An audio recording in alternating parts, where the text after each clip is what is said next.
His name is Ken Hines. He's the CEO of Communities Against Violence, and he's joining us down the line. Hello, Ken. How are you doing, my friend?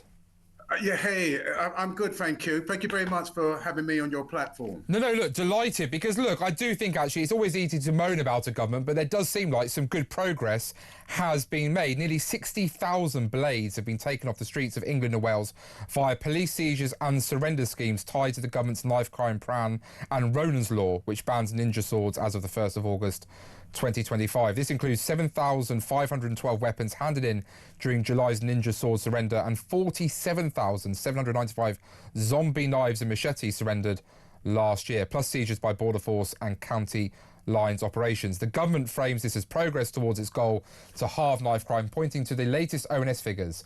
Knife-enabled homicides down 18% to the year to June 2025, and overall knife offences down 5% to 51,527 over the same period. I was keen, Ken, do you feel like action's being taken, the government's taking this seriously? Do you think we should be giving the government credit here, or do you think there are still places we need to go that we haven't done so yet?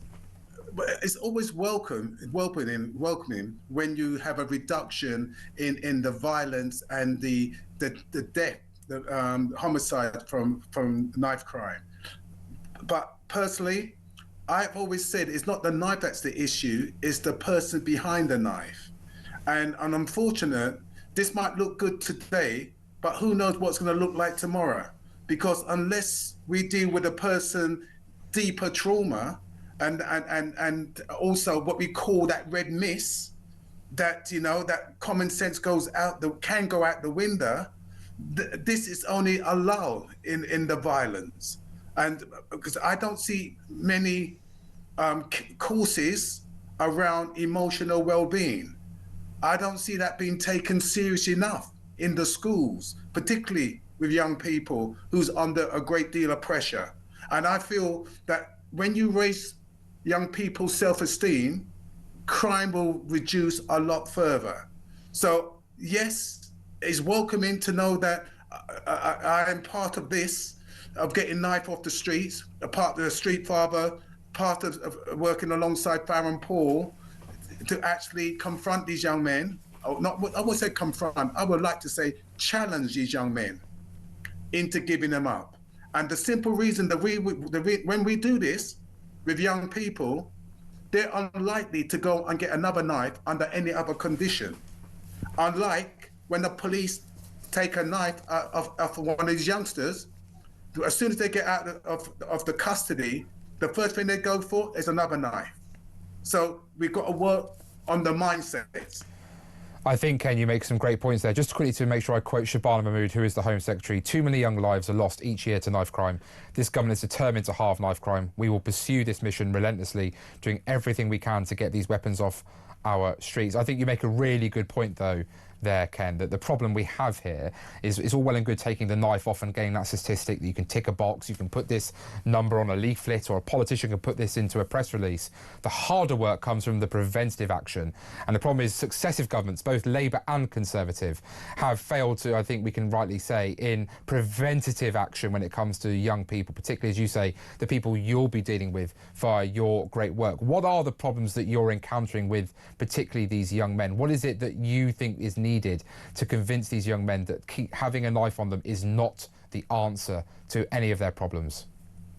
I feel that what's enabling most youngsters to carry these more horrendous looking Rambo's knives and things of that nature it's the justice system. It's a criminal justice system that says that if you're under 18, we are just going to give you a slap on the wrist time and time again. What I find in doing my work in trying to dissuade them from carrying such weapon is that they say, well, my friend's he's got done, and he's got a badge of honor, a tag on his foot, okay, that makes him look like he's a cool guy, right? And so we're giving the wrong message when I believe it's not about throwing people in prison and throwing away the key, but it's a combination of the carrot and the stick. Is the simple fact is that yes, short, sharp shock treatment, along with some emotional well-being support to toughen to give them the resolve and to give them the tools to make better decisions is the way forward. But don't wait till they become a serial abuser at 18 and then become into a serial murder at 19 to then say, well, we're going to throw the key away, because the damage has already been done to the wider community. We need that when these youngsters commit any sort of offence with a weapon, at the first instance, they need to be held to account. And that account means that it's not, they just can't come back with a slap on the wrist. There've got to be some sort of sanction to know, wow, that was scary. I don't want to go there again. And if we can get those in the first instant, they won't become, like I did, a serial abuser. Yes? Yeah, so that's totally. From my lived experience. Well, I was about to say, Ken, one of the things I love talking to you about is the fact that you are someone with lived experience, and therefore your great work as the CEO of Communities Against Violence does so much. Thank you so much, Ken, for joining us today and sharing your insights on today's announcement. Of course, if anyone has been affected by anything we've said, please note there are groups like Communities Against Violence that you can reach out to. And most importantly, make sure that you do indeed make sure you inform the police of anyone that you know may indeed be carrying a knife. We cannot allow these vicious weapons on our streets.